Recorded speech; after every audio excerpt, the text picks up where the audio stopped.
Just give that a sec for the recording to actually start.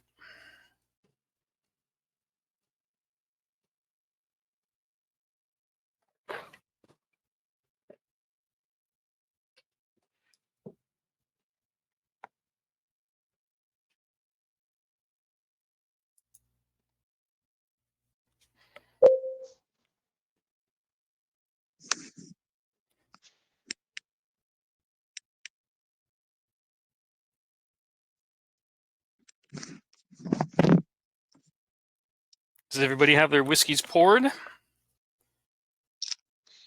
Yes, sir. Excellent. I'm sad I can't drink tonight. Can't drink? No, medicines. Oh. So I have to watch. Just watch and cry. I'm with you as well. I had COVID about 3 weeks ago, and my sense of taste has not yet rejoined me. So this evening I'll be enjoying some of this because it's cheap and 120 proof, so I can kind of taste it.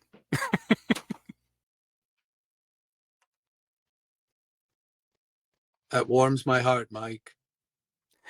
Well, as my wife said to me when I was moping around earlier today, you're just postponing drinking the epic whiskeys. So I thought that was helpful.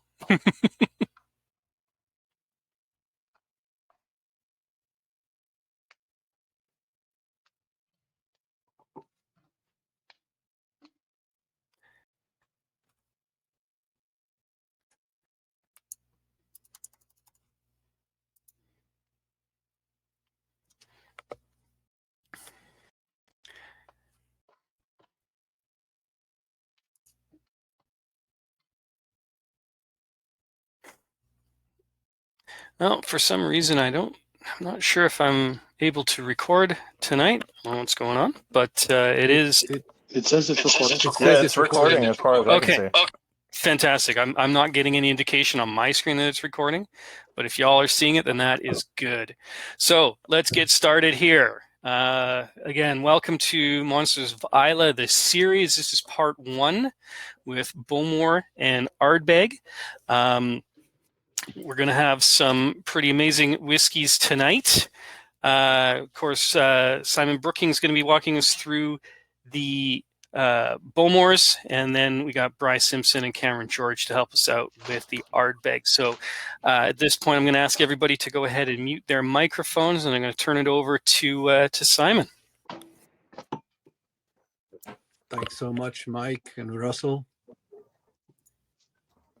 From Mull to the Pentland Skerries, from Skye to Colonsay, from Stafford to Iona and the sands of Castle Bay, each island has its magic, which holds men in its thrall, but always in my dreams I see the lights of Lochendal, and soon I shall return again to Isla's gentle shore, and see across the tide waves wide the bright lights of Bowmore, or wander through Brook Laddie as night begins to fall, and see again the moonlit beam of lovely Lochendal.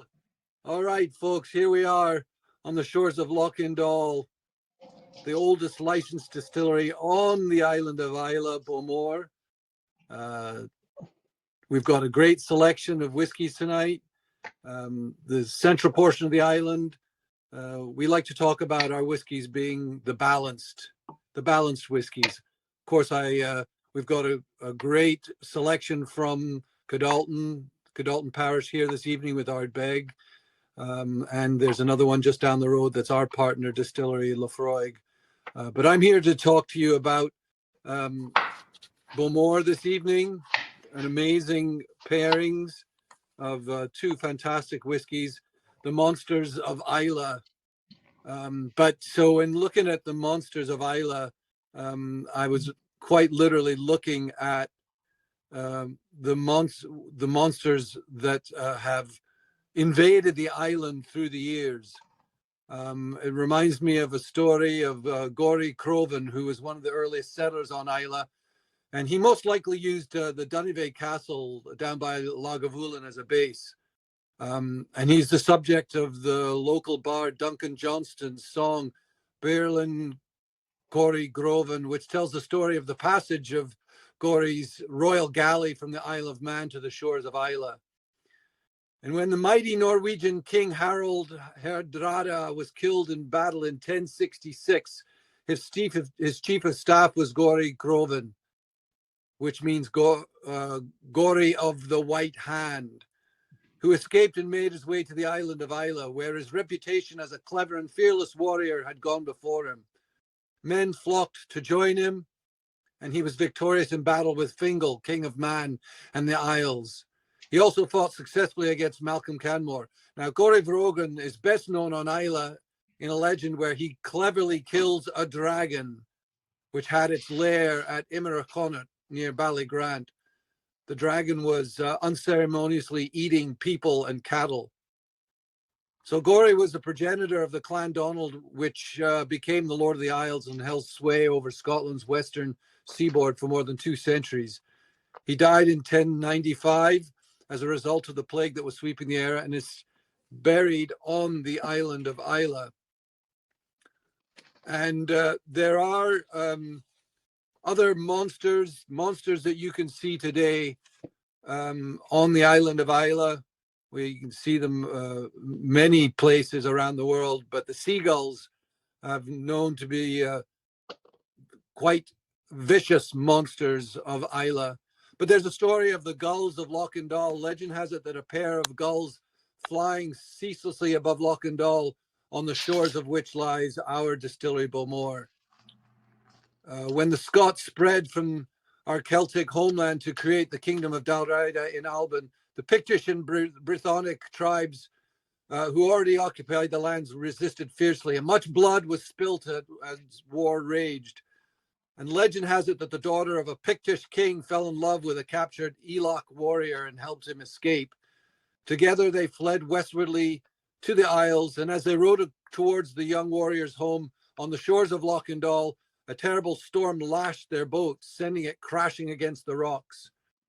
The young Scots clansmen found only splintered wreckage of the boat and no trace of the lovers, but a pair of white gulls soared and swooped together across the loch, settling neither on the western nor the eastern shore, as if torn between the two. The legend endures, and today, before a storm, the Bowmore distillery echoes to the haunting cry of a pair of gulls.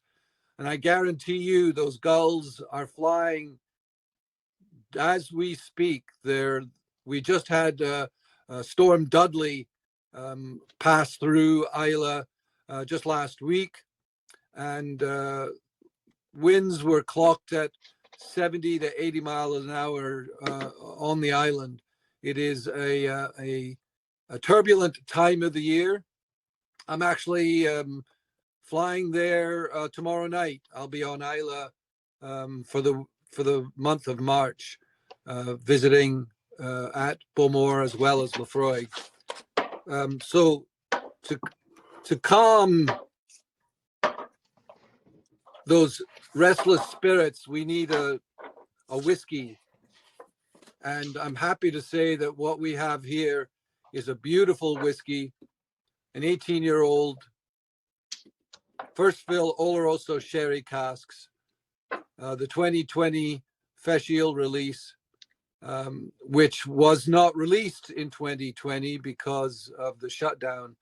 They decided to hold off, and with just a little under 3,000 bottles, 2,865 bottles, this is a beautiful whiskey at 51.2% ABV. If you'll have a nose of that one there.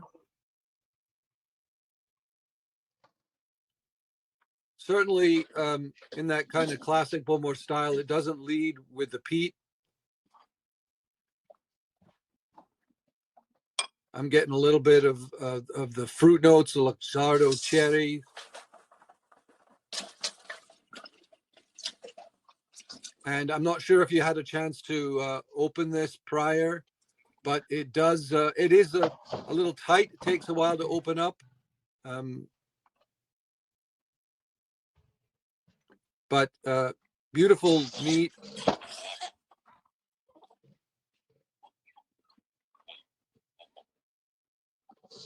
And I'll offer a toast.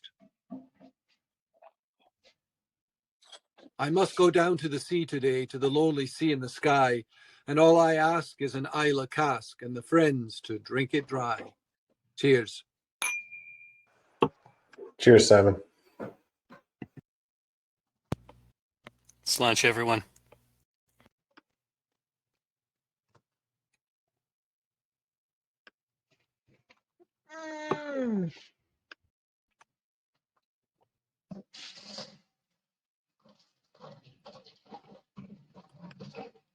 Definitely more smoke and pepper than you're getting on the nose.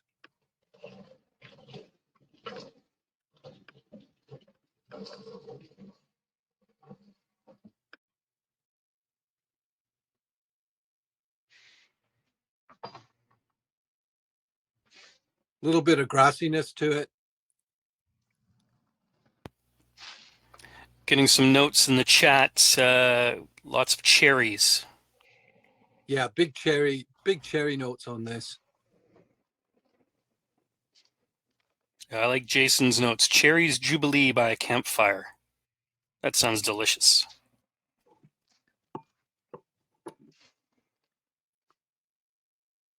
Yeah, but it's not a damp campfire though for me. It's kind of a dry, crackling campfire. Exactly. It's an early part of the evening by the fire.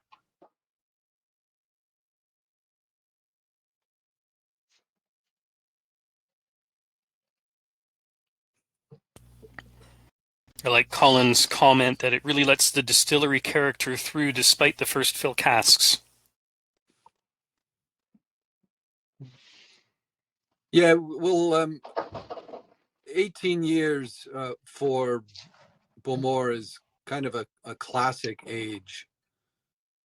We're not getting as much. We're right on the border of those tropical fruit notes.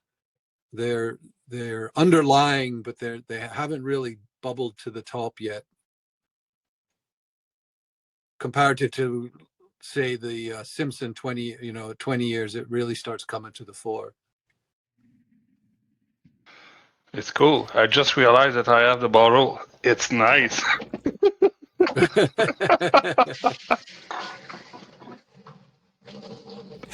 Yeah, I just always go digging around in my cabinet and pull out a Bowmore Feis bottle just like it's nothing. Yeah, we all do that, right, Patrick? Well, and the bottle that I've got is not even, it's a sample bottle. Nice. A rare unicorn. Should be interesting to be able to do this 18 and then the Aston Martin 21 side by side to get an idea of what you're talking about with the age and how that tropical fruit starts to bubble up.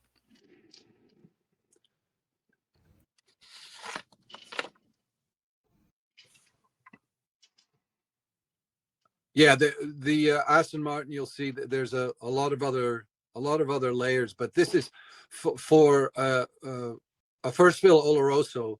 There's a lot of layers to this.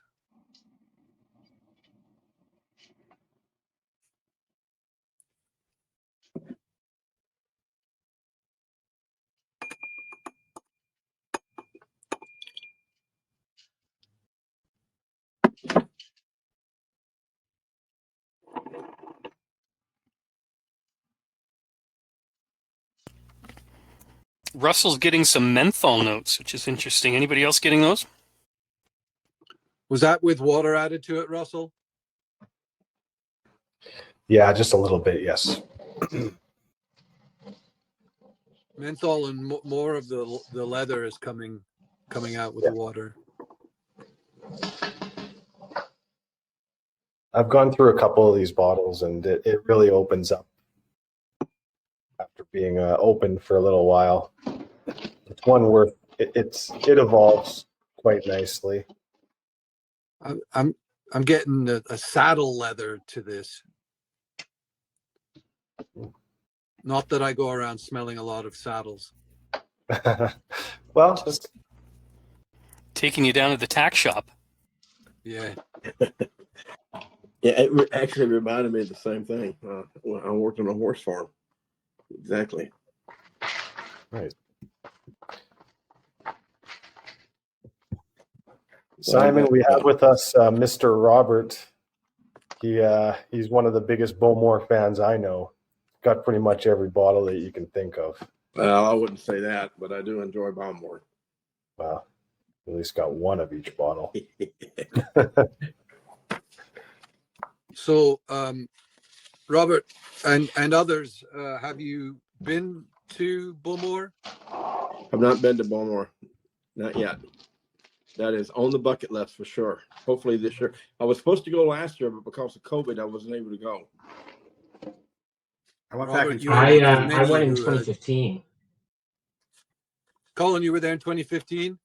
Yeah. That was 2019. That was a good year. I was there. I was there in the summer of 2015 too. Sorry, Robert. No, go ahead.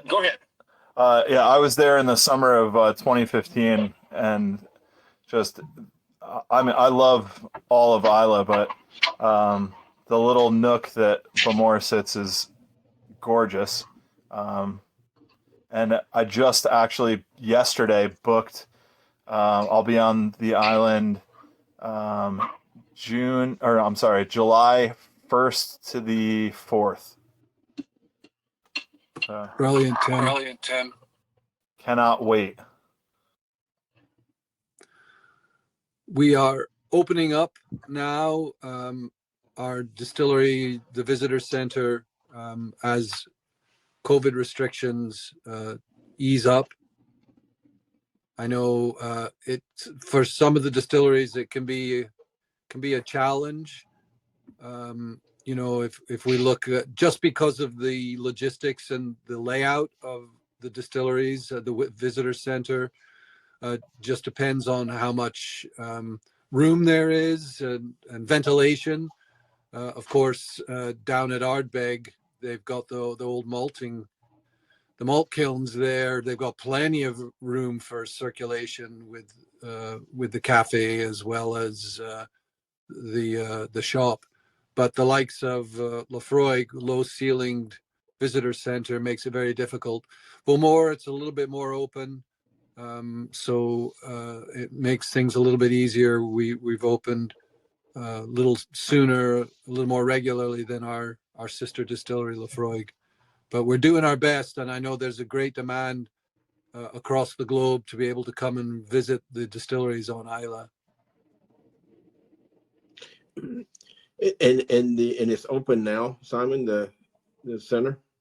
It is open.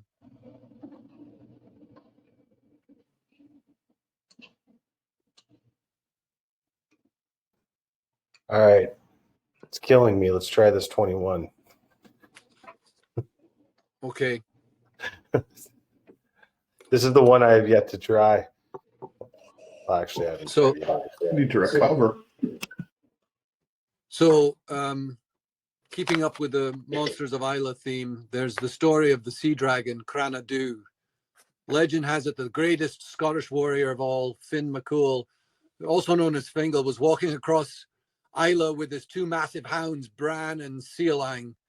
Finn, who was possessed of supernatural powers and superhuman strength, hoisted a large standing stone and threw it halfway across the island into the depths of Lochendal for his dogs to fetch back. The splash made by the stone stirred the dark sands at the bottom of the loch, and with them stirred from his 1,000-year sleep the sleeping form of the sea dragon Cranadhu. Crana surged up from the depths and swam to the shore of Bowmore to meet with Finn in combat. A fierce battle ensued, ending with Crana lurching back into the loch, mortally wounded by Finn's magical sword, MacLuhan. his dark blood seeping into the waters. It is said that when the sun sets, Lochendal turns red with his blood, and that local mothers scold their children severely if ever they catch them pitching stones into the loch. Have a swirl of this whiskey. Take a look at this whiskey here. This is Bowmore Aston Martin, 21 year. And I got a poem for you before we actually taste this. This is a poem for the sea dragon. From Bowmore shore, he rowed his boat out on Lochendal. Rainbow drops from dripping oar, a rhythmic rise and fall. He rowed her round beyond Gartbreck and turned her steering south, past Lagan Point and on into the island's gaping mouth. He shipped the oars to give his limbs a welcome pause and rest. He slept upon the ocean's softly, gently rising breast. Then with a flash, a crack, a crash, his dreamy peace was snapped. The boat spun like a waltzer, thunder roared and clapped. So dark the sky, there was no trace or hint the land in sight. Through rain and spray, he strained his eyes, searching for a light. The sea was breaking all around, white horses leaping high, the din more frightening to his ears than heathen battle cry. Beneath him, rising through the sea, he heard an eerie sound, an evil grating shriek, the roar of monstrous beast unbound. A boiling surge around him broke, great turmoil in the sea. He racked his brains and bit his hand. What could this danger be? Then childhood tales came to his mind of Fingal and his hounds, and fell sea dragons that appear the moment someone drowns. At other times he would have said such things could not be true, but now he knew this violent sea was bringing Cranadu. So, welcome to the Bowmore Aston Martin 21 year. This whiskey is based on the golden ratio, which is a unique mathematical relationship. Two numbers are in the golden ratio. If the ratio of the sum of the numbers is A, B divided by the larger number is equal to the ratio of the larger number divided by the smaller number, the golden ratio is 1.618 and represented by the Greek letter phi. It's also sometimes called the divine proportion because its frequency in the natural world. The number of petals on a flower will often be this divine proportion, what we call the Fibonacci number. The seeds of sunflowers and pine cones twist in opposing spirals of Fibonacci number. The creation of Bowmore 21 year master selection is a partnership between Bowmore's master whiskey and blender Ron Welsh and Aston Martin Executive Vice President and Chief Creative Officer Marek Reichman. Reichman explained that the proportionality defines every precise detail of designing an Aston Martin. They are constantly striving to achieve the golden ratio, the optimal of proportions, and it is this force which guides the creation of absolute beauty. From Bowmore's perspective, Ron Welsh feels that for the first time with this whiskey, we've adopted the golden ratio to inspire each of the elements, bringing their own unique flavors and selecting the optimal casks to forge the desired character, taking inspiration from Marek and his Aston Martin team. What seems totally contrasting is in fact perfectly balanced and proportionate. Working with Marek has given Ron a new lens from which he explores whiskey making. The whiskey serves as a celebration of our unified knowledge and experience, our shared passions, values, and ideas. Now, for this Bowmore 21 year master selection, the cask used in edition 1 were Oloroso, PX European oak butts, refill Oloroso hogsheads, white port barriques, Pinot de Charente barriques, and second fill ex-bourbon barrels. And each of the cask types were used in proportions that exactly match the golden ratio. There are no other Bowmores which have used the golden ratio in the production process, and as far as we're aware, there are no other whiskeys that have used this principle. So I will offer you a toast. Tonight, we raise our glasses to friends we've known throughout the years. The love we give far surpasses what we've earned, so say we cheers. May the sun shine on your journey, and green the grass grow where you tread. Good fortune keep your home fires burning until we meet on the road ahead. Aston Martin, Bowmore 21 year. Cheers. Slanja. Slash.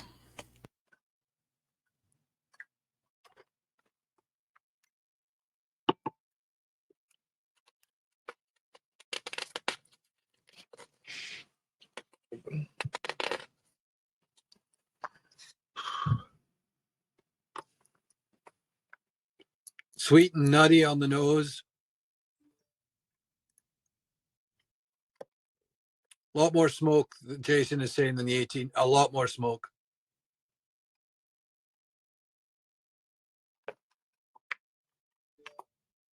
Pralines, hazelnuts.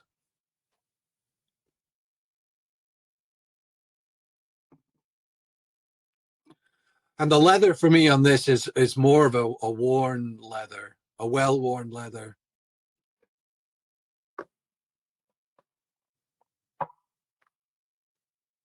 Fresh tobacco leaves.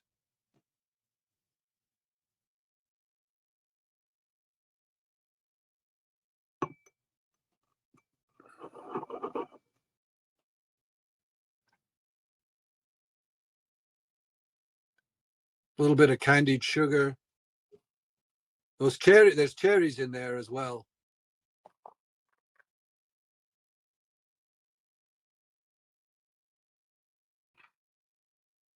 And in terms of tropical fruit notes, some papaya.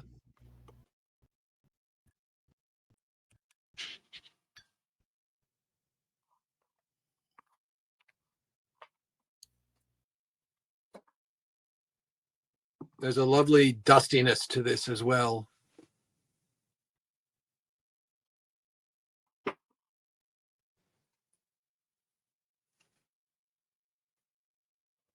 Yeah, we're seeing in the chat some cherries. Adam's getting some red Bigfoot or hot lip candies. We're getting leather, notes of pear,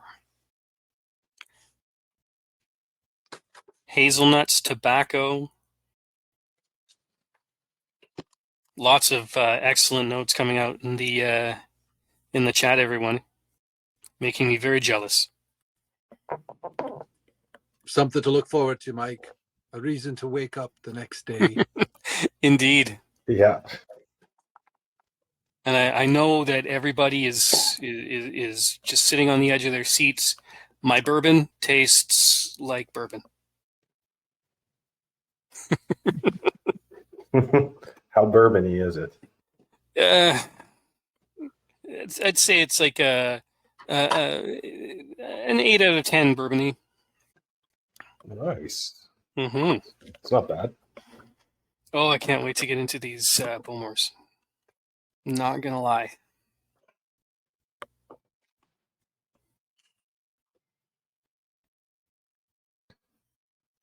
Really like the red Bigfoot pull by Adam there.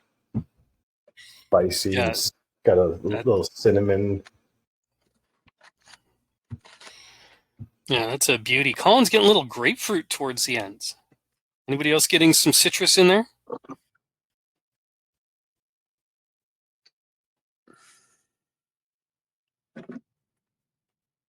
Red Hots from Tim. Very nice.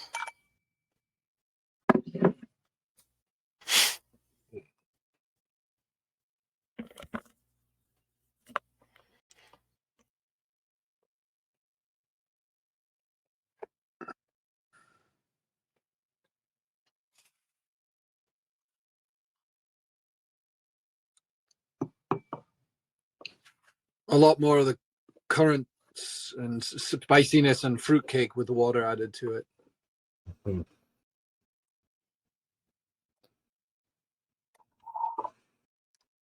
While everyone's enjoying their whiskey and taking notes here, Simon, anything new and exciting that you can tell us about for Bowmore? We'll be heading into an independent here right away, so.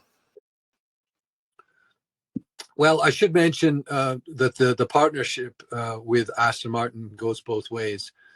In celebration of that partnership, Aston Martin has created the DBX Bowmore edition.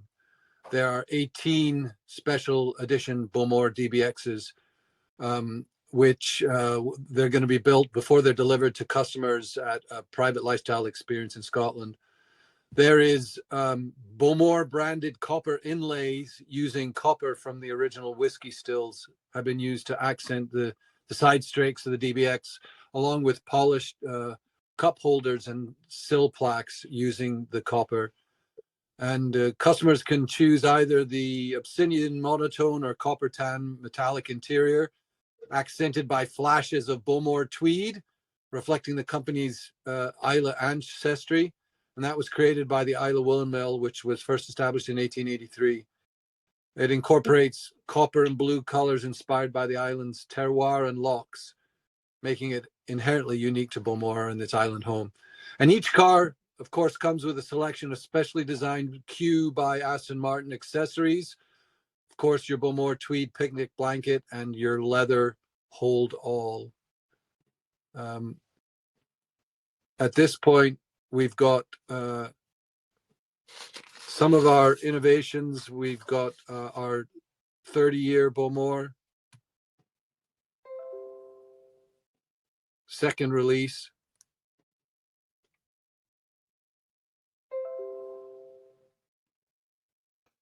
And I'll be on Islay and can report on more of our innovations as they're being released once I'm on Islay next week. Nice. Simon, have you been able to try the Black Bowmore, the latest release? I have not. Okay. We'll have to ask Robert. My store said that she would be getting one in at the end of February, and we're getting really dang close to the end of February, so we'll see. I'm heading out your way. That's it, Robert. You're in the States. It's just a little detour from where are you down to Jersey? Yeah. It's only a 2,000-mile detour. Not a big deal. That's worth the trip. Do I even want to know what the price tag is on that one? You do not. Okay. I mean, I feel like it's something dangerous. Oh yeah, but yeah. Is that the one that BC's got listed for 85,000? The one that sounds actual in the ballpark in it? Yeah. Yeah. It's got the piston, yes. The DB5. Yeah, I think so. Yeah, I think BC's got it listed for 85,000.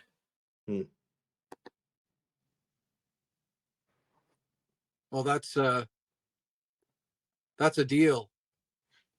Last time we saw at auction, that bottling went for it was over £200,000. Wow. Wow, that is some any profit flippers for a Powerball on that? Which one? £2,000? The Aston Martin Db5. Wow.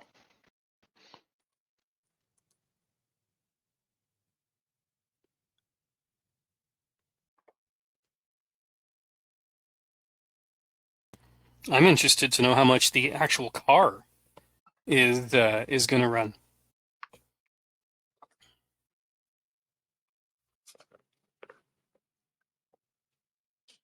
And I'll have to find out what they'll give me for a trade-in for my Mazda.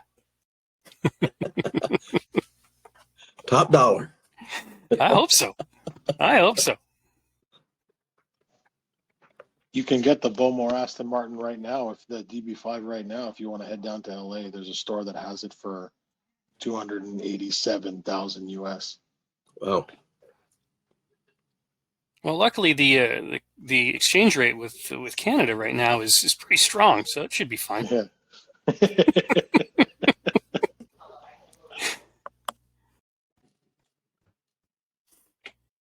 Yeah, throw in exchange, taxes, maybe shipping. It's like my house.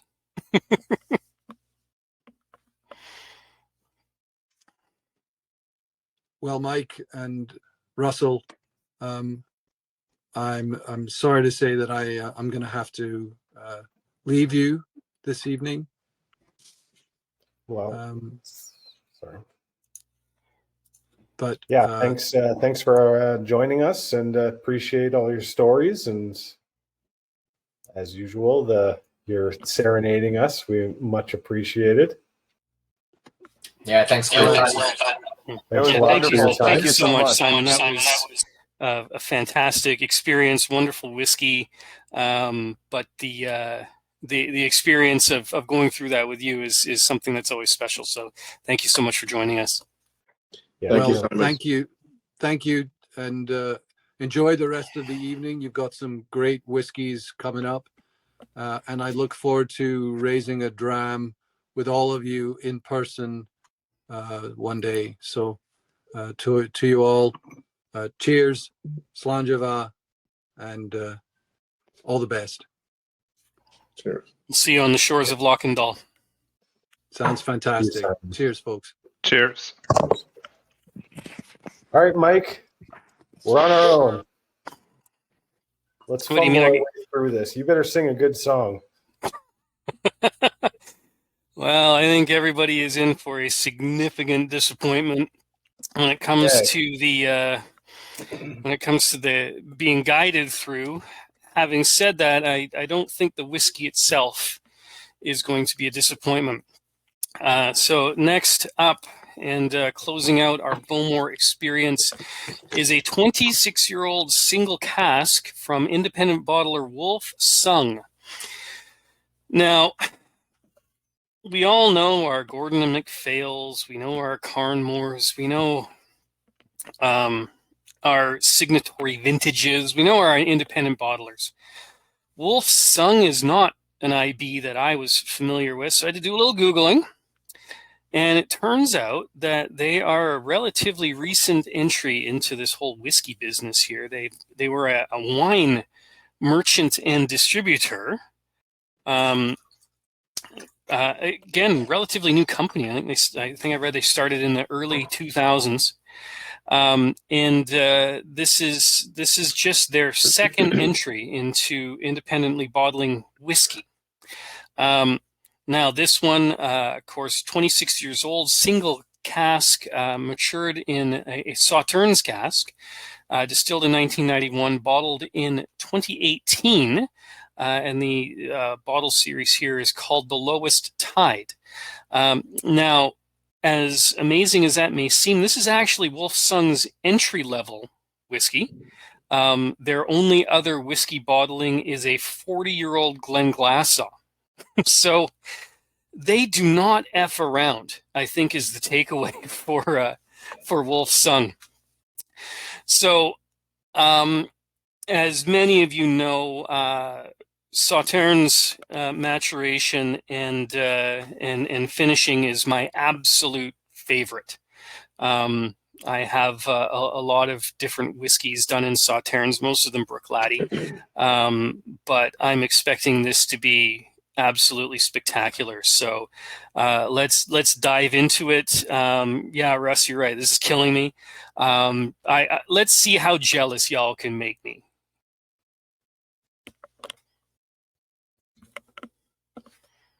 Slàinte, everybody. Get into it. Enjoy it. Tell me all about it. I am sorry for you. That's all I can say. You and me both, my friend. To me, it's noticeably brighter on the nose than the last two. I would agree with that. One thing I'm wondering, from the 18 to the 21, we found more smoke on the 21, which surprised me. Generally, with a peated whiskey, the longer it's in the cask, the less smoke and peat you get. What's the smoke level like on this one? On the nose, non-existent to me. Interesting. Yeah. None on the palate either. So a mellow, well-aged Bowmore. I'm wondering if there would be more smoke had we not had two smokier Bowmores right before. but it's pretty mellow. Yeah, it's pretty mellow, but if you're into Scotland finish, you're going to be amazed. It's refreshing. That's kind of wow.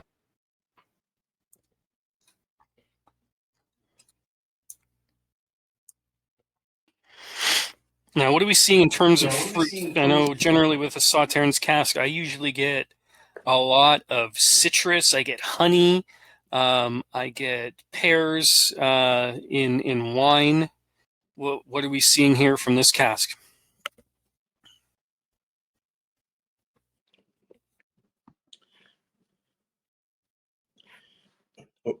Believe it or not, on the nose, to me, I had more like cotton candy almost on the nose. I can agree with that. That's a great pull. I usually get cotton candy and confectioner's sugar from Springbank, but that's nice. Jason's getting some caramel apple, more brine than smoke from Kevin. Ooh. Who said Kemper's beers? giving us mint on the nose. Who said beers? I think I tasted. Yeah, thanks, Brian. I'm sure I would hate it.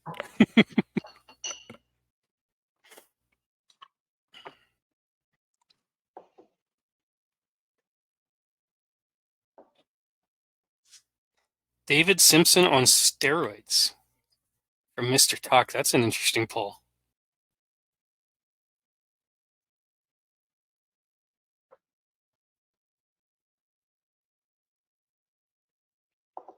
Blood orange and dark chocolate from Mario. Very nice.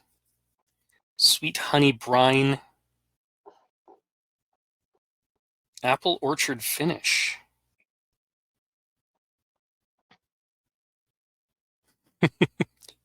Sorry, Ian. Bitter dark chocolate on the finish. Well, you don't need to work real hard to make me jealous tonight, Ian.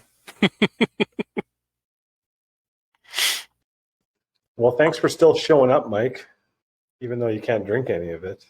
Much appreciated. Hey, I love you guys. I'm not going to miss this. We love you too, Mike.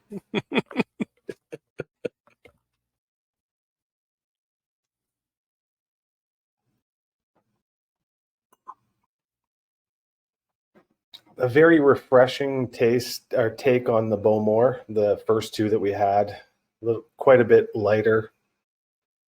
I get a lot more orchard fruit on the finish. A little floral. Not much on the nose. My tasting notes usually consist of Googling the tasting notes and just seeing what pops up. It's either good or it's bad. And to me, this is good. So I don't know what anyone else's take is on that. Tastes like Scotch. I think when I sit down and drink these, I'm going to put this one first and then go 1821. Yes, I would agree with that. Yeah. How about Simon, though? Oh, come on. Guy's a freaking legend.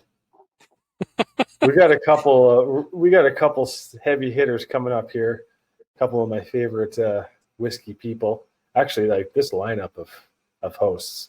I mean, obviously Mike, right at the top there. But you got Simon and Brian, and everyone loves Cameron. How do you not love Cameron? You gotta. And that's ultimately why I'm here. I can't drink the whiskey. Well, I mean, I can, but I'm not gonna. But with company here tonight, I think we're definitely very spoiled. I certainly would not miss that. And that's a nice little segue here. We can start moving around the island a little bit and turn things over to Brian and Cam. And let's get our Ardbeg on. Great. Thank you so much, Mike. Can everyone hear me okay? Fantastic. Yep, sure can.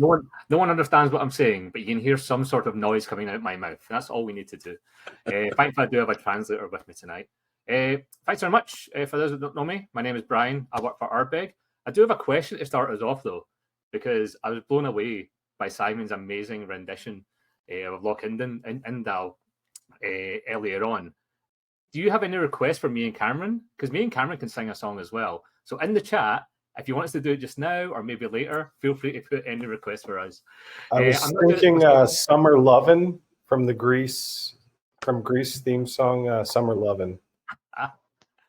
I'm up for it. Well, maybe wait until the recording stops because me and Cameron don't want to get fired. But anyway, we'll have some good fun later. Well, you and Cam can decide who's going to do Travolta and who's going to do Olivia.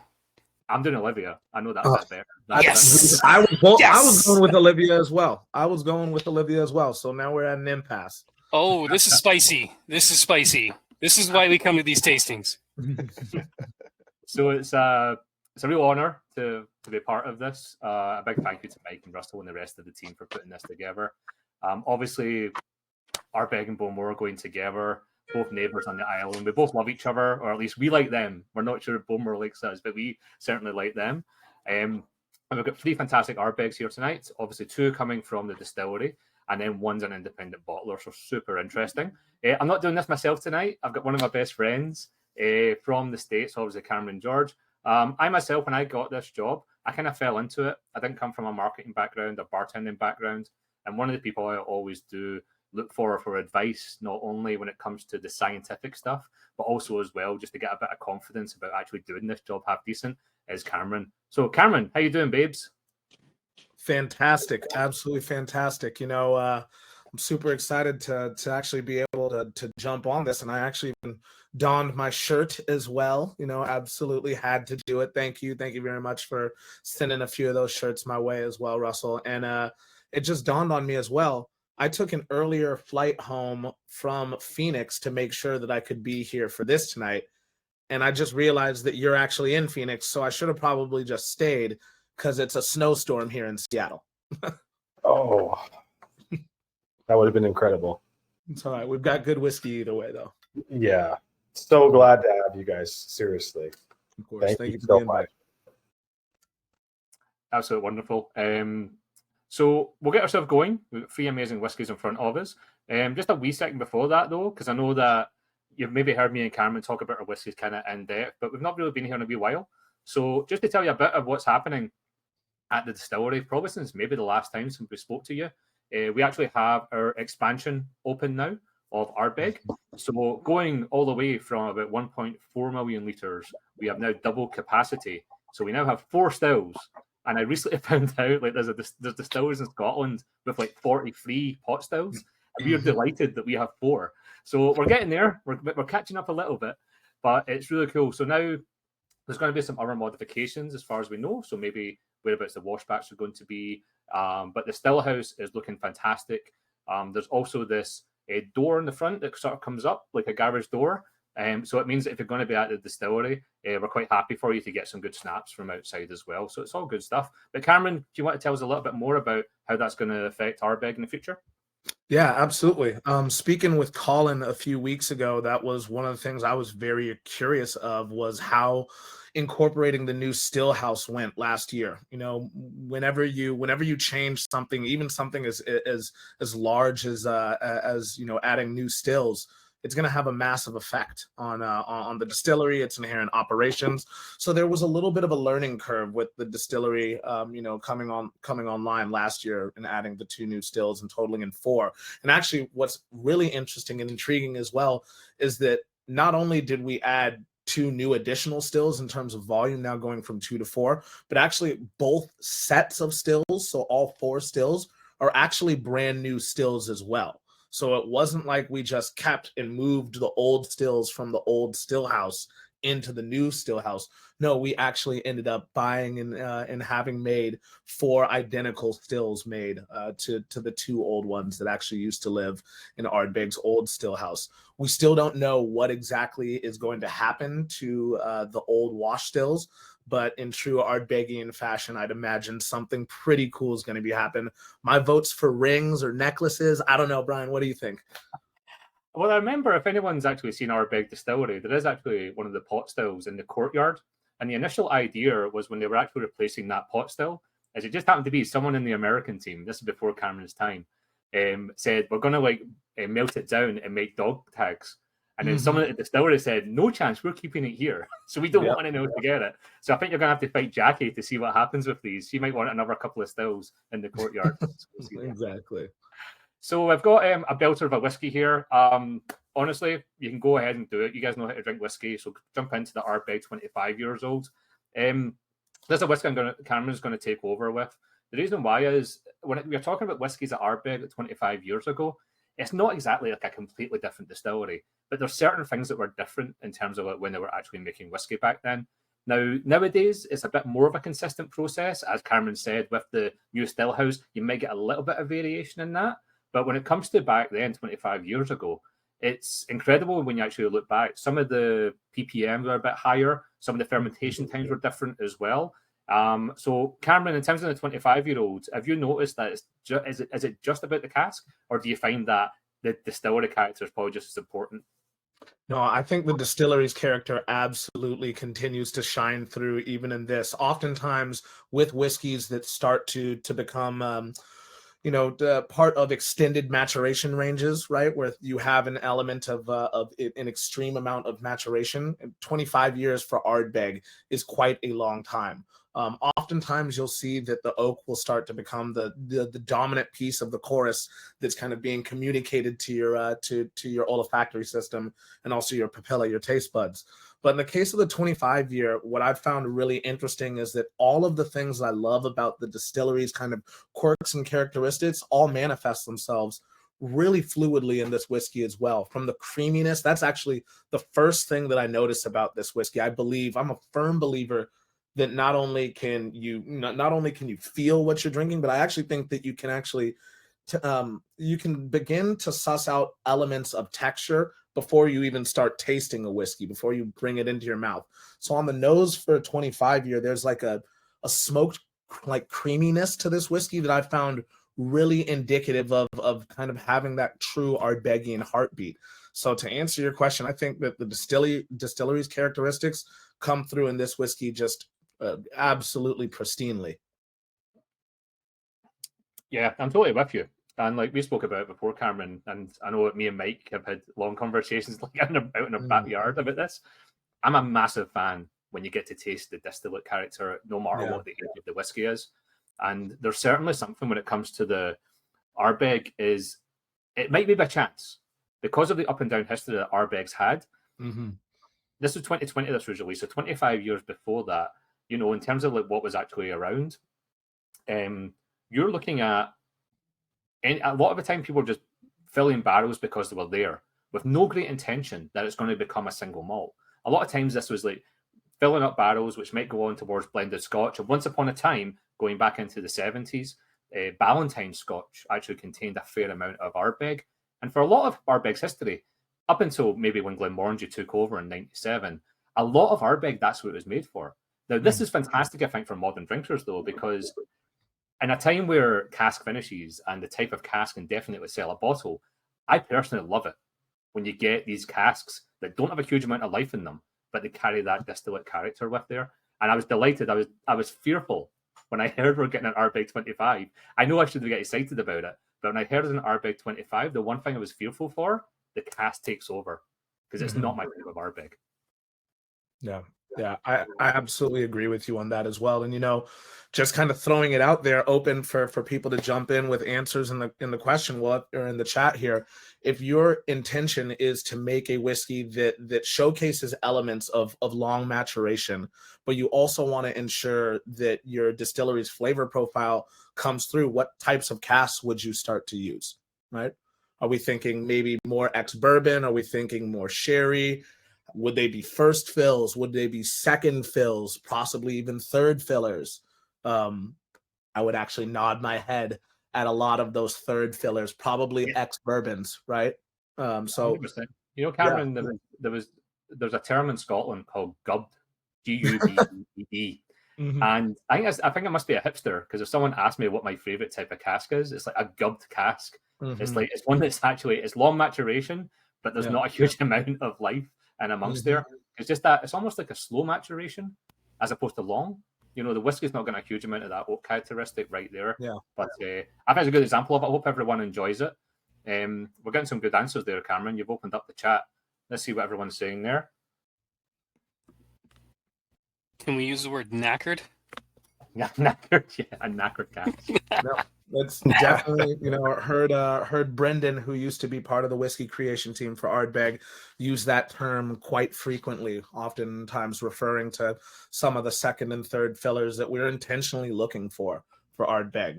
Even in something like the Ardbeg 10 years old, that's going to have a couple of casks that may be third fill in there as well to really kind of amplify the distillery's characteristic and DNA. In a whiskey like 25-year, you can tell that all of this whiskey is second and third fill, primarily ex-bourbon cask, based on almost the color alone can tell us that immediately. Absolutely wonderful. And just before we go on there, Cameron, in terms of this is something that you know more than probably anyone outside of the whiskey creation team and the distillery staff. In terms of Ardbeg, what was it like maybe like 25 years ago or so when it came to like our fermentation? So I mentioned earlier, I've heard of different ppms, strengths at that point, and there's maybe different fermentation times as well. Do you think that plays into this, or is this more like, do you think there's still it's quite similar back then to what it is now? Yeah, no, I think that it was the Wild West back then, 25 years ago. I mean, I can't quote you the Fibonacci rule. I can't do that. I can't tell you the golden rule here. But quite a long time ago, about 25 years ago, Ardbeg would have been in a pretty wayward and almost depressed state. Things would have been a little bit more chaotic, and the industry was actually, you know, the industry has moved in leaps and bounds in the last 15 years or so. Now you have everyday whiskey connoisseurs like yourselves being fully aware of, you know, how distilleries measure phenolic content, right? Like those were conversations that weren't being had 20 years ago or so. So 25 years ago, I think that Port Ellen Malting's facility, well, first off, the maltings would have looked very, very different, very different. So the spec of barley that we would have been getting would have been much more, there would have been a lot more fluctuation. There was no dedicated Ardbeg. I guess this would have been 25 years ago would have put us in 1997. So you would have had the first like Ardbeg dedicated distillery staff coming on board in like 1997. Before that, you know, 1996, the distillery was closed. 1995, and before even that, back into 1990, the team from Lefroy would have actually been coming over to Ardbeg Distillery to operate and run periodic distillations. So that would have been pure and utter chaos, which means that the whiskey creation team now has to be incredibly diligent and really good at their jobs to take that chaos and make something so harmonious out of it. Yeah, 100%. 100%. So I think it's a good time. We'll go on to our next whiskey, if that's okay. Hopefully, I'm not going too fast for you. Usually when we get to this part of the tasting, I can see people drinking a little bit faster and seeing the daggers coming at us, Cameron. So we better speed up a little bit. So the next whiskey is whiskey that some of you may have tried before, Ardbeg Dark Cove. Now, Cameron asked a really good question earlier on about if you're going to be doing longer maturations and that kind of idea of slower maturations, what type of barrel would you use? I'm going to ask in the chat here, does anyone have like a favorite barrel for maturation? So if you have, just put it into the chat if need be. I know that Mike obviously is a massive fan of Sauternes. But this one here, in terms of that is accurate. Yeah. This whiskey here is quite interesting. It's one of our limited editions for Ardbeg Day. Ardbeg Day, the happiest day of the year. My wife says that. I thought it was an anniversary. Apparently it's Ardbeg Day. And it's when we get to like kind of like shake off the idea of the stuffiness about Scotch whiskey, you get to enjoy yourself. All the people at the distillery are such fun-loving people. And when it comes to the Ardbeg Day releases, it's a good chance for the whiskey makers themselves to maybe experiment with different barrels that they've not used before. You'll never have this idea that Ardbeg are going to say, we were the first people to ever do this type of barrel. But there's certain times you'll have it where Ardbeg are using barrels. It's the first time for them. And the combination of that heavy phenolic spirit with these barrels usually, if not always, creates interesting flavors. And Dark Cove's an interesting one. I'm going to have a quick look in the chat here and just have a wee check to see what people are saying there. Here we go.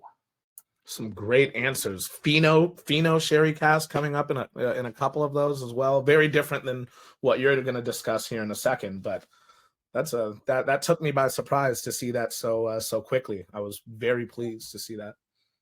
And Eddie's saying, is it Banyulis? That's a new one for me, I must say. And yeah, fantastic, and lots of there's a fair bit of sherry in there, which is kind of like what this is, but it's interesting. I never heard of dark sherry before when I tried this, and back home in Scotland, the tutor that I had at a whiskey shop I used to work at, he was one at the time, that was like maybe 5-6 years ago. He was one of only 13 sherry educators in the whole of the UK. So when I asked him, like, what's dark sherry, and he said, I have no idea. So this is someone actually knows about sherry and had no idea what it was. So that's quite suspicious. Quite suspicious, first of all. And it was only after I actually got the job at Ardbeg, and it was one of the first things I wanted to ask was what dark sherry is. Because it's not something you can buy on the shelf. The idea of dark sherry is that it's a type of sherry, full-on sherry, that is maturing in a barrel, but as opposed to you buying dark sherry, it's actually used almost like an additive to other sherries. So Dr. Bill Lumsden, Brendan McCarran, Gillian McDonald, like they were always curious about using these type of barrels. But here's the thing, and I'm actually not too sure on this. I'm pretty sure that they probably had to like maybe beg the Scotch Whisky Association to actually use these, because just because it says sherry on it does not mean necessarily you can use any type of sherry. So it's a bit suspicious to think about the SWA when they must have seen this. But what it gives you is a bit different to the 25-year-old, where it was the refill cask that were really doing the work. In this case, this is a good example of Ardbeg when it's the fantastic, powerful Ardbeg spirit up against a big, powerful, sweet cask. And go ahead, folks. Obviously, don't wait for me to tell you to drink. You know how to do it. And I think it's interesting, though, is it's a different style of Ardbeg. Now, I myself, if anyone's heard me talk about this whiskey in the past, I'm not necessarily like the biggest fan of it. And I remember in my job interview, my boss asked me, is there any Ardbegs you don't like? And I said, Dark Cove, I just don't really get it. And now I do like it. Maybe it's because they're paying me now. I don't know. Maybe that's what it is. But I do think that it's a different style of Ardbeg. I'm 100% more in the spirit-driven Ardbeg, more like the Kelpie, like the 19 years old series as well. I have grown to love this, don't get me wrong. But what you're finding here is those two big flavors are going head to head. Cameron, do you like Dark Cove? Yeah, I actually do really love Dark Cove as well, but that's because I'll give you a little bit of background as well about myself, coming from a whiskey and cocktail background as well. My favorite cocktail is actually a sherry cobbler, and so anything that has a lot of sherry to it, I feel like that's probably where I'm going to be happiest. I do love the fact that Ardbeg does somehow manage to be kind of like rough and ready and stand up a bit to the sherry cask, but you get these massive waves of dark fruit that just, for me, just drag Ardbeg just to this really dark kind of almost ominous place. I love Dark Cove. It's a beautiful bottling. And this is the thing. This is where I totally accepted that I was just wrong about this. When it comes to myself, every time I've been traveling across Canada or doing a lot of tastings, the question does come up, like, what's your favorite Ardbeg Day special release? More often than not, Dark Cove wins. Yeah. So it's as much as I work for Ardbeg, and I do like Dark Cove, don't get me wrong. Obviously, a lot of people have got a lot more love for this than maybe myself. But I have to say, it has grown on me. And this one here is the limited edition. We have the committee releases, which are a higher ABV. On paper, I usually prefer the higher ABV. In this case, I actually prefer the one it's 46.5. Cameron, what about yourself when it comes to Ardbeg Day releases or committee releases? That's so funny. Yeah, I think that that Dark Cove is actually one where I actually prefer the lower proof. For me, I just get a little bit more time to kind of engage with some of the fruity elements of the whiskey before they kind of blow over, because some of those things can be fairly high volatility. But generally, I would say I'm kind of split 50-50 down the middle of the late and more recent releases, like Scorch, for instance. Scorch, I actually prefer at a lower ABV as well. Drum, I actually preferred I preferred it closer towards cask strength. So I'm kind of a little all over the place. that's one of the things I love about all of the bottlings, is that you have to take each of them and treat them all as individuals. There's no real uniformity to them. That's the same for me for the Ardbeg Black LE. The lower ABV is better for me.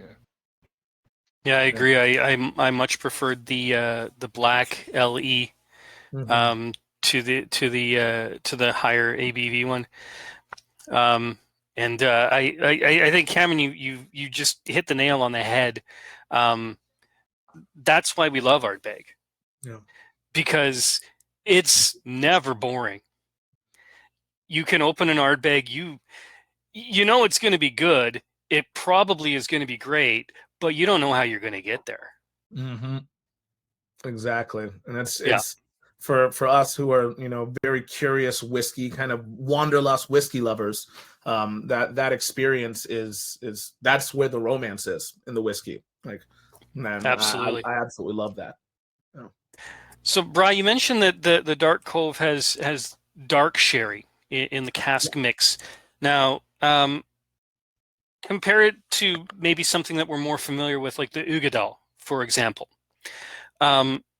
Heavily sherried Ardbeg, high ABV. What is the cask mix in Ugadal?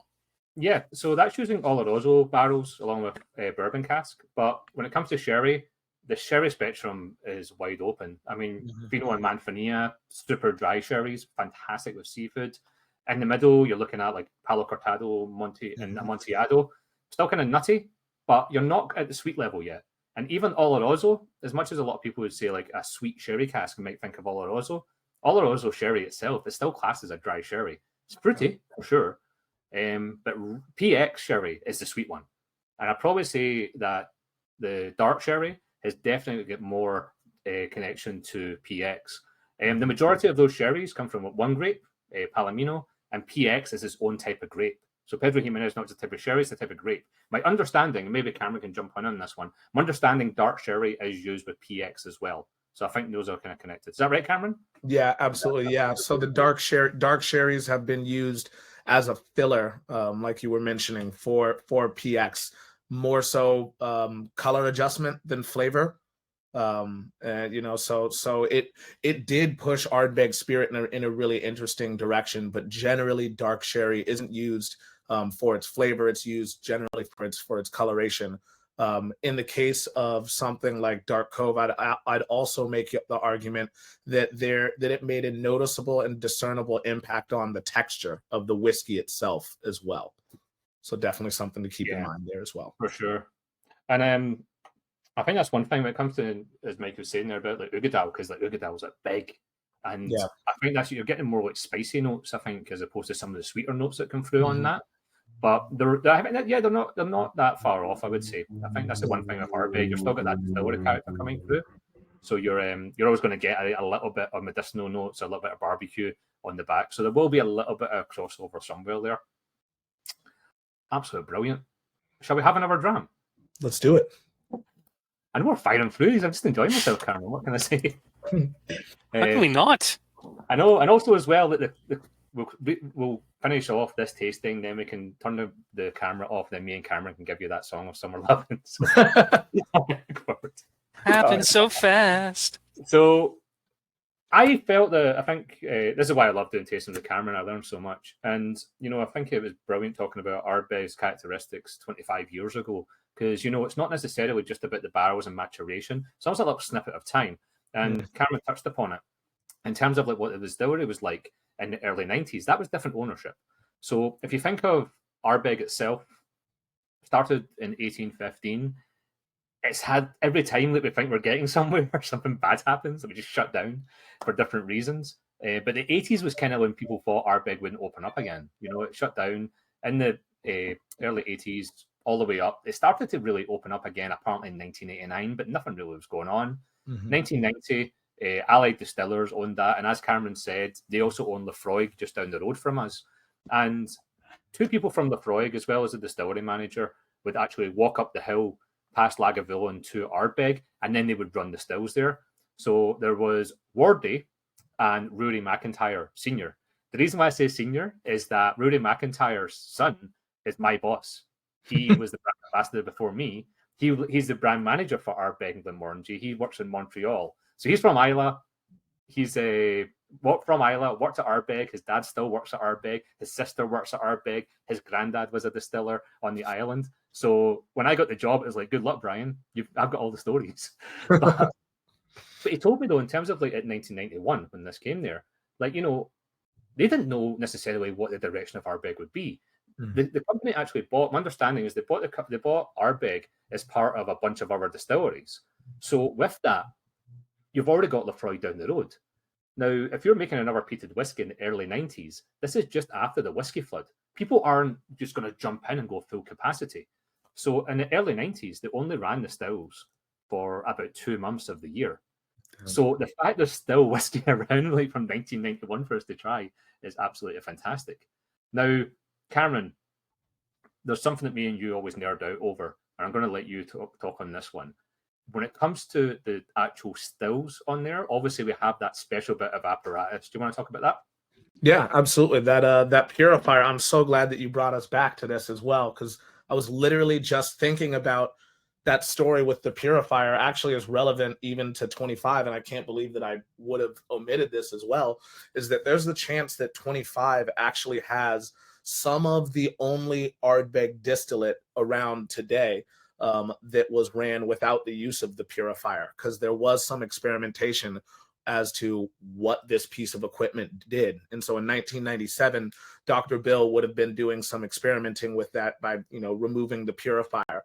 So one of the things that made Ardbeg spirits so unique, and one of the reasons that our next door neighbors wanted to ensure that they took such good care of our distillery, even amidst the closure, right? I'll use air quotes there, is because of this. One of the reasons is because of this piece of equipment, which is called the purifier, which hangs basically off of the line arm before that spirit can go over into the condensers.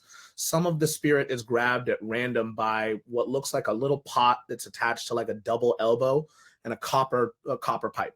So essentially what that does is it takes some of the heavier, more like lipid compounds, kind of at random. It's not really seeking them out, it's just at random. And it reroutes them back down into the bottom of the still to have to go through the process again. And so that's what gives Ardbeg this juxtaposition of, yes, heavily peated, but then also almost a little creamy and citric all at the exact same time.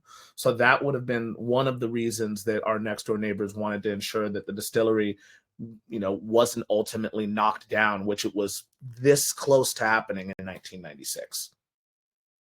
That's it. And I think the idea of maybe ourselves as whiskey drinkers, like a lot of it goes towards the different barrels that the whiskey in. It's obviously one part of the puzzle, but there's a lot more there.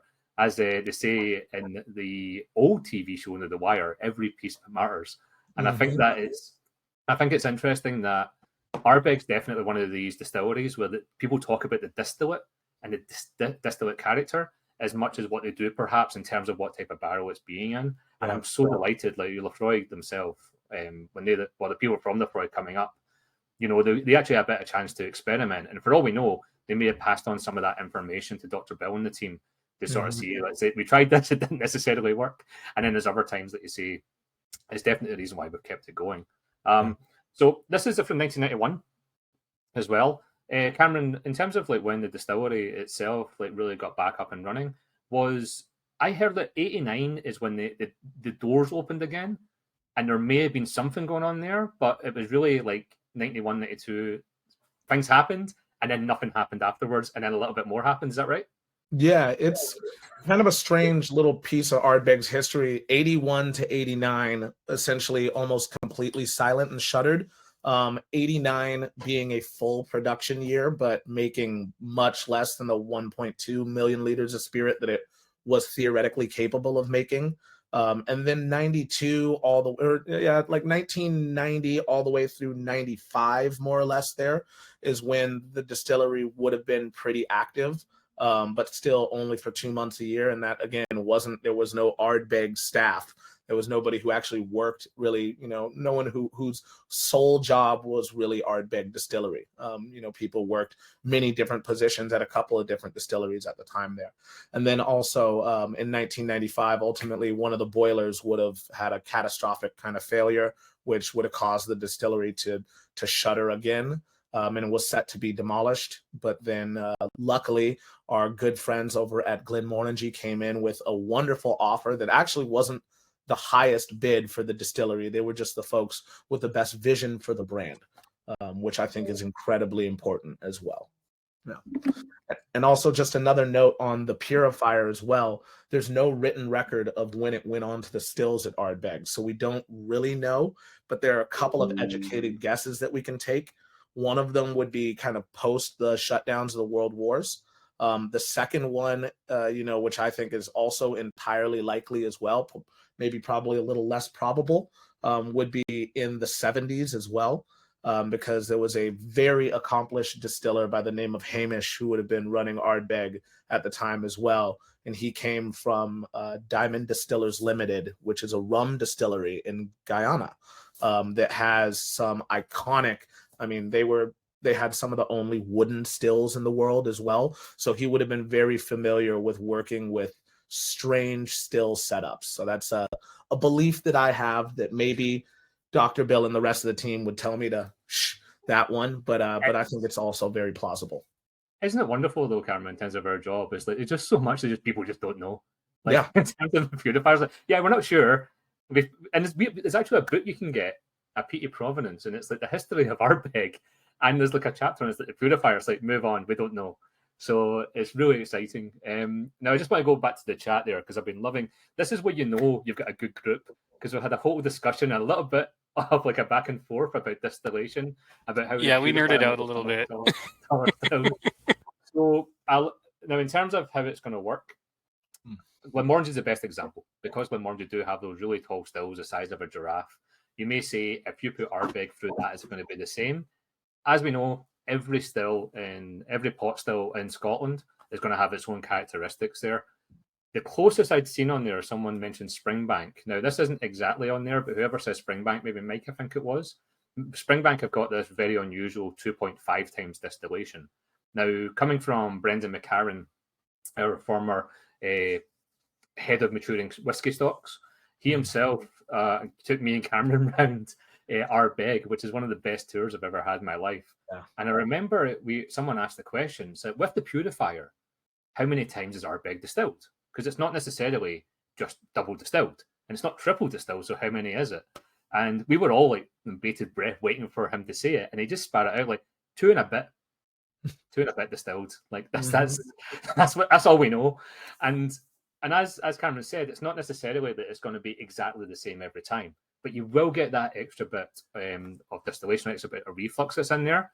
So it's hard to say. But again, coming from one of our head whiskey makers at the time, if he says 2 and a bit, then we don't have a number for it. Yeah, we don't have a number. That's what we're going with it. But you said the magic word right there was reflux, right? That's more so than anything. I think that's the purifier's greatest function, is forcing reflux, because Glenmorangie has the benefit of all of that height and all of that, that air gap that exists inside of the still, right? It's a lot of space for a spirit to recondense from vapor back into liquid. Ardbeg doesn't offer that opportunity, but we do have a different proposition for our spirit, and that is to go via the purifier to have a little bit of like forced reflux. That 2 and a bit, I remember that was hilarious. That was so funny. It is something like we'll give hats off to Simon and Bowmore for coming up with the golden ratio and all that maths. Mm-hmm. Not for us. We just do our best. We do our best. Well, it's been an absolute pleasure. I want to say a big thank you, obviously, for Cameron for joining. Cameron himself just got off a plane today and he managed to make it here. Obviously, a big thank you to Mike and Russell and the team. If you do have any questions for us, Cameron, do you want to get some Instagram followers here? What's your Instagram? Absolutely. Yeah, you can follow me at Ardbeg Cam. Absolute lover of all things whiskey and all things that involve anything having to do with Bry. So, it was absolutely not a thought when when Russell was like, "Hey, can you join us?" I was like, "Bride's going to be there. Sold. Let's do it." Oh, we totally miss each other. I tell you what, we definitely have to get you up here to Canada at one time. Absolutely. But thanks very much, everyone. Absolute pleasure. Hey, thank you very much. That was a really kind of you guys to join us tonight. I feel kind of lucky to be there tonight. Thanks. Absolutely. Thanks so much, guys. Cameron, Yeah, thanks. Cameron and Brian are like Laverne and Shirley up in there. I love it. Just a solid combo. Thank you so much, guys. Just waving at that glove going down the assembly line. Such Yeah, I'm that old. Pair, you two. Such a good pair. Yeah, gentlemen, thank you so much. This has been just a fantastic whiskey experience. I've been keeping an eye on the chat as we've been going through the whiskeys, and just the general vibe here is that this is one of the best tastings that we here at NWO have ever done, and not simply because the whiskeys were great. And I mean, they were. We had some pretty good whiskeys tonight. But between the three hosts that were able to walk us through and kind of pull the curtain back a little bit and let us into the magic that that gets these whiskeys to us, it's been fantastic. So thank you so much. The experience has been amazing. Absolutely. Always a pleasure, Mike. Good to see you. Yeah. All right, let's shut down that recording and let's get to the duet here. All right, I'm going to try to pause the recording. You guys let me know when it is not saying recording anymore because my screen is not 100% caught up. I'll let you know, buddy. Come on, I got you. So while we're all here, I saw some in the chat. What was a favorite? But what's the favorite for everybody tonight and why? Got to go with the Bowmore 26. Mine was the 1926. Mike, I'm just going to mess with you and say that the Bowmore Sauterne was absolutely the best. Oh, I'm not even surprised. It was good. It really was exceptional. None of I've never had any of these Ardbegs, so I love a whiskey journey. I'm a sucker for a whiskey journey, so all of these were spectacular.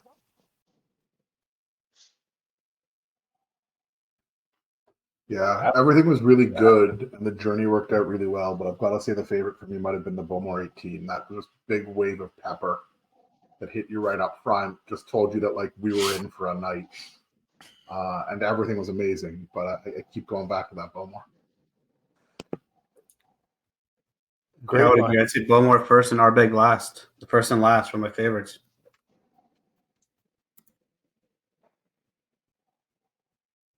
I would say my favorite was probably Brian Simpson and Cameron George, followed by the whiskey was pretty good, and the company was pretty good as well. So, yeah, it was all good whiskeys.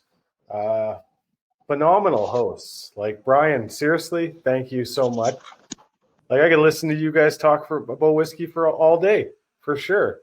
So, hey, Mike, you're still recording. What the hell's going on here? I'm working on it, man. I'm half in the bag here. Half? Mike is sending smoke signals to the ring department to figure it all out. I have faith in you, though, Mike. I have faith. I am the IT department here. That's the problem. Yeah, that is the problem. Yeah, sorry about that, buddy. I don't think there was a real loser in the whole batch for sure. As for what's your favorite, I mean, everyone's got their own personal preference. What do we got in the chats here? The trouble is there's no slouch in any of these. No. So, really not. you're talking about, from my perspective, you're talking about like an 87 at the very minimum point value to a 92-ish. So just spectacular peated Islay, the heart of Islay type of a scenario. Like how do you I mean, maybe my mood tonight, it sways me towards the I think the 25 Ardbeg was incredible. I've never had anything near that